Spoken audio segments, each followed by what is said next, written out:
Bonjour à tous et bienvenue dans cette lecture de Race et Histoire de Claude Lévi-Strauss, partie 4. Culture archaïque et culture primitive. Nous avons suggéré que chaque société peut, de son propre point de vue, répartir les cultures en trois catégories. Celles qui sont ses contemporaines, mais se trouvent situées en un autre lieu du globe, celles qui se sont manifestées approximativement dans le même espace, mais l'ont précédé dans le temps, celles enfin qui ont existé à la fois dans un temps antérieur au sien et dans un espace différent de celui où elles se placent. On a vu que ces trois groupes sont très inégalement connaissables, dans le cas du dernier, et quand il s'agit de cultures sans écriture et sans architecture, et à technique rudimentaire, comme c'est le cas pour la moitié de la Terre habitée et pour 90 à 99%, selon les régions du laps du temps écoulé depuis le début de la civilisation.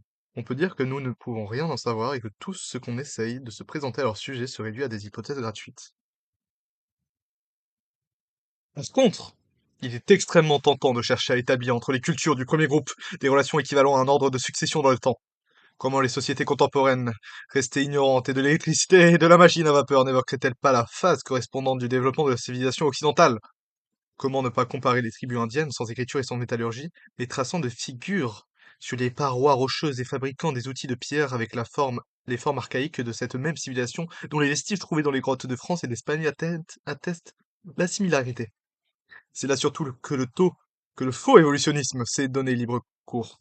Et pourtant, ce jeu séduisant auquel nous nous abandonnons presque irrésistiblement à chaque fois que nous en avons l'occasion. Le voyageur occidental ne se complaît-il pas à se retrouver le Moyen-Âge en Orient, le siècle de Louis XVI, dans le Pékin d'avant la Première Guerre mondiale, l'âge de pierre parmi les indigènes d'Australie ou de la Nouvelle-Guinée, et, extraordinairement pernicieux? Des civilisations disparues, nous ne connaissons que certains aspects, et ceux-ci sont d'autant moins nombreux que la civilisation considérée est plus ancienne, puisque les aspects connus sont ceux-là, seuls qui ont pu survivre aux destructions du temps. Le procédé consiste donc à prendre la partie pour le tout, à conclure du fait que certains aspects de deux civilisations, l'une actuelle, l'autre disparue, offrent des ressemblances à l'analogie de tous les aspects. Or, non seulement cette façon de raisonner est logiquement insoutenable, mais dans le bon nombre de cas, elle est démentie par les faits. Jusqu'à une époque relativement récente, les Tasmaniens, les Patagons, possédaient des instruments de pierre taillés, et certaines tribus australiennes et américaines en fabriquent encore. Mais l'étude de ces instruments nous aide fort peu à comprendre l'usage des outils de l'époque paléolithique. Comment se serv- Comment se servait-on des fameux coups de poing, dont l'utilisation devait pourtant être si précise que leur forme et leur technique de fabrication sont restées standardisées de façon rigide pendant 100 ou 200 000 années, et sur un territoire s'étendant de l'Angleterre à l'Afrique du Sud, de la France à la Chine? À quoi servaient les extraordinaires pièces levalloisiennes, triangulaires et aplaties, qu'on trouve par centaines dans les gisements et dont aucune hypothèse ne parvient à rendre compte? Qu'étaient les prétendus bâtons de commandement en os de renne? Quelle pouvait être la technologie des cultures tardénoisiennes qui ont abandonné derrière elles un nombre incroyable de minuscules morceaux de pierre taillée, aux formes géométriques infiniment diversifiées, mais fort peu d'outils à l'échelle de la main humaine? Toutes ces incertitudes montrent qu'entre les sociétés paléolithiques et certaines sociétés indigènes contemporaines, existe toujours une ressemblance. Elles se sont servies d'un outillage de pierre taillée. Mais même sur le plan de la technologie, il est difficile d'aller plus loin. La mise en œuvre du matériau, les types d'instruments, donc leur destination étaient différents, et les uns nous apprennent peu sur les autres à ce sujet. Comment donc pourrait-il nous instruire sur le langage, les institutions sociales ou les croyances religieuses? Une des interprétations les plus populaires parmi celles qu'inspire l'évolutionnisme culturel traite les peintres rupestres que nous avons laissés les sociétés du Paléolithique moyen comme des figurations magiques liées à des rites de chasse. La marche du raisonnement est la suivante. Les populations primitives actuelles ont des rites de chasse, qui nous apparaissent souvent dépourvus de valeur utilitaire. Les peintures rupestres préhistoriques, tant par leur nombre que par leur situation au plus profond des grottes, nous semblent sans valeur utilitaire. Leurs auteurs étaient des chasseurs, donc elles servaient à des rites de chasse. Il suffit d'énoncer cette argumentation implicite pour en apprécier l'inconséquence du reste. C'est surtout parmi les non-spécialistes qu'elle a cours, car les ethnographes, qui ont, eux, l'expérience de ces populations primitives si volontiers mises à toutes les sauces par un cannibalisme pseudo-scientifique peu respectueux de l'intégrité des cultures humaines, sont d'accord pour dire que rien, dans les faits observés, ne permet de formuler une hypothèse quelconque sur les documents en question. Et puisque nous parlons ici de peinture rupestre, nous soulignerons qu'à l'exception des peintures rupestres sud-africaines, que certains considèrent comme l'œuvre d'indigènes récents, les arts primitifs sont aussi éloignés de l'art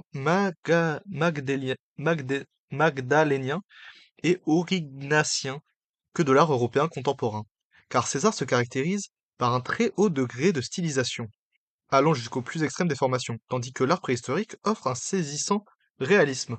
On pourrait être tenté de voir dans ce dernier délai l'origine de l'art européen. Mais cela même serait inexact, puisque sur le même territoire, l'art paléolithique a été suivi par d'autres formes qui n'avaient pas le même caractère. La continuité dans l'emplacement géographique ne change rien au fait que, sur le même sol, se sont succédé des populations différentes, ignorantes ou insouciantes de l'œuvre de leurs devanciers, et apportant chacune avec elle des croyances et des techniques et des styles opposés. Par l'état de ces civilisations, l'Amérique précolombienne à la veille de la découverte évoque la période néolithique européenne, mais cette assimilation ne résiste pas davantage à l'examen. En Europe, l'agriculture et la domestication des animaux vont de pair, tandis qu'en Amérique, un développement exceptionnellement poussé de la première s'accompagne d'une presque complète ignorance, ou en tout cas d'une extrême limitation de la seconde. En Amérique, l'outillage lithique se perpétue dans une économie agricole qui, en Europe, est associée au début de la métallurgie. Il est inutile de multiplier les exemples, car les tentatives faites pour reconnaître la richesse et l'originalité des cultures humaines et pour les réduire à l'état de répliques inégalement arriérées de la civilisation occidentale se heurtent à une autre difficulté qui est beaucoup plus profonde. En gros, et exception faite de l'Amérique sur laquelle nous allons revenir, toutes les sociétés humaines ont derrière elles un passé qui est approximativement du même ordre de grandeur. Pour traiter certaines sociétés comme des étapes du développement de certaines autres, il faudrait admettre qu'alors que pour ces dernières, il se passait quelque chose pour celles-là, il ne se passait rien, ou fort peu de choses. Et en effet, on parle volontiers des peuples sans histoire pour dire parfois que ce sont les plus heureux. Cette formule elliptique signifie seulement que leur histoire est et restera inconnue, mais non qu'elle n'existe pas. Pendant des dizaines et même des centaines de millénaires, là-bas aussi, il y a eu des hommes qui ont aimé, haï, souffert, inventé, combattu. En vérité, il n'existe pas de peuple enfant. Tous sont adultes, même ceux qui n'ont pas tenu leur journal de leur enfance, de leur adolescence. On pourrait sans doute dire que les sociétés humaines ont inégalement utilisé un temps passé qui, pour certaines, aurait même été du temps perdu. Que les unes mettaient les bouchées doubles, tandis que les autres musaient le long du chemin. On en viendrait ainsi à distinguer entre deux sortes d'histoires. Une histoire progressive, activiste, acquisitive, qui accumule les trouvailles et les inventions pour construire de grandes civilisations, et une autre histoire peut être également active en mettant en œuvre autant de talents, mais où manquerait le don synthétique qui est le privilège de la première. Chaque innovation, au lieu de venir s'ajouter à des innovations antérieures, est orientée dans le même sens si dissoudrait dans une sorte de flux ondulant qui ne parviendrait jamais à s'écarter durablement de la direction primitive. Cette conception nous paraît beaucoup plus souple et nuancée que les vues simplistes dont on a fait justice au paragraphe précédent. Nous pourrons lui conserver une place dans notre essai d'interprétation de la diversité des cultures, et cela sans faire injustice à aucune. Mais avant d'en venir là, il faut examiner plusieurs questions. Ce sera tout pour cet extrait de la partie 4 de Race et Histoire de Claude Lévi-Strauss. Merci pour votre écoute.